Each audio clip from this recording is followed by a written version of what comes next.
সম্মানিত দর্শক শ্রোতা ভাই বোন ও বন্ধু, আপনারা প্রতিনিয়তই দেখতে পাচ্ছেন আমরা সেই বিভিন্ন প্রকার কৃষি খামার নিয়ে উপস্থিত আছি আপনাদের সামনে। তো আজকে আমরা আসলাম শীতকালীন শাকসবজির মধ্যে একটা অংশ, সেটা হচ্ছে কালিফ্লাওয়ার, এটা হচ্ছে ফুলকপি। এখানে আমরা এসে দেখতেছি যে ইতিমধ্যে কিন্তু বাজারজাত কমপ্লিট হচ্ছে বা শুরু হয়ে গেছে। তবে এই ক্ষেত্রে আমরা এসে সন্দিহান হয়ে পড়লাম যে আমাদের প্রিয় শ্রদ্ধেয় ব্যক্তিত্ব, আমাদের আঙ্কেল, উনি বলতেছেন যে আমরা অলরেডি বা ইতিমধ্যেই কিন্তু আমরা কাঙ্ক্ষিত ফলাফল পাইনি। অতএব আমি আপনাদেরকে বলতে চাই, আমার শ্রদ্ধেয় ব্যক্তির মুখেই আপনি একটু শোনার চেষ্টা করবেন। আসসালামু আলাইকুম। আমার নাম মোহাম্মদ আব্দুল সত্তার। আমি একজন কৃষক। আমরা এই উত্তরাঞ্চলে শাকসবজি নিয়েই খুব ব্যস্ত থাকি। তো এই শাকসবজি, শীতকালীন শাকসবজির মধ্যে আমাদের কপিটাই বলা হয় প্রধান।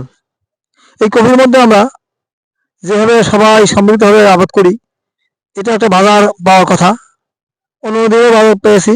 এবারে যে অবস্থা, আমাদের কাঙ্ক্ষিত যে ফল আমরা ফলেছি, সেই পরিমাণে লেবার কস্ট কিংবা আনুষঙ্গিক সার ওষুধের যে দাম দর দিয়ে আমাদের যে ফল পাওয়ার কথা, সেই কাঙ্ক্ষিত ফলে আমরা পাচ্ছি না।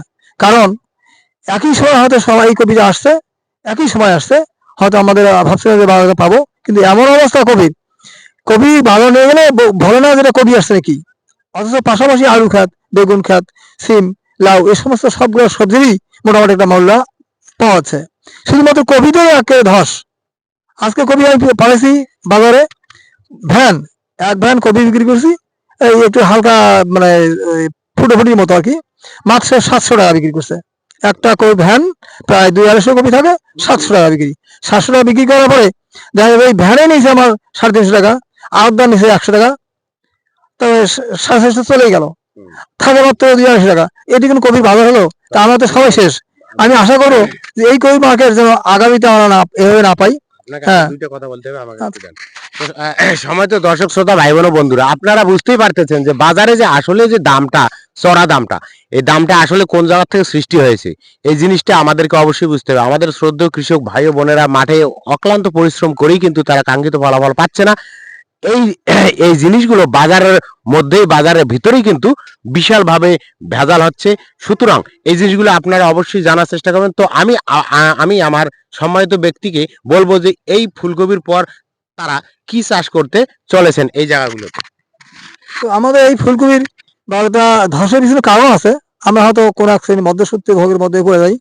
আমি এক জায়গায় দিলাম, সে আর এক জায়গায় কিনলো, সে কেনা প্রায় 2-3 হাত হওয়ার পর যে দামটা তারা পায়, ওই অনুপাতে আমরা দাম পাই না।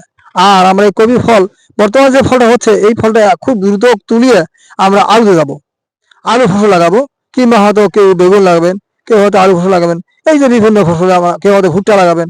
মানে যার যেমন মানে চাহিদা, যার যে মন চায় সেটা সে করবে। এটা হচ্ছে আলু, এই কপি তোলা পর।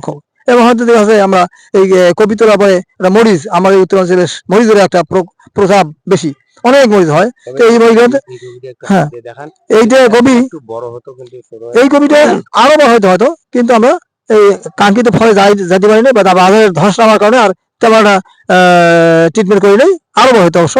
এটা যাচ্ছিল আমাদের সিলভার স্টার। অবশ্য সিলভার স্টার আমাদের প্রতি বছরই আমরা করি। তো সিলভার স্টার একটা জাত ভালো, এইটা খুব অল্পতেই আসে এবং 1 থেকে 1.5 কেজি হয়ে যায়। এই জাতটা আসলেই ভালো। হ্যাঁ, আমি মনে করি এই জাতগুলো অন্য যাচ্ছে ভালো আগাম। তো ওকে, সুন্দর। তবে সম্মানিত দর্শক ভাই ও বন্ধুরা, আপনারা সবাই সুন্দরভাবে আমার শ্রদ্ধেয় ব্যক্তি আঙ্কেলের কাছে আপনারা অবশ্যই জানতে পারলেন যে কৃষি বিষয়ে যে কাজকর্মগুলো এবং ফলন ক্লিয়ার হওয়া পর্যন্ত, বাজার জাত পর্যন্ত, এখানে এদের কোনো সমস্যা নেই।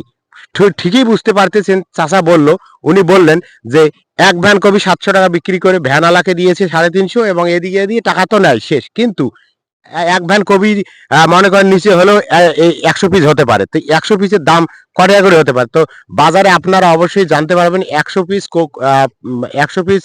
ফুলকপি এবং 150 পিস ফুলকপির মতো দাম যদি 750 টাকা হয়, এরা যদি বিক্রি করে, তাহলে এদের অবশ্যই কিন্তু লাভ আসবে না।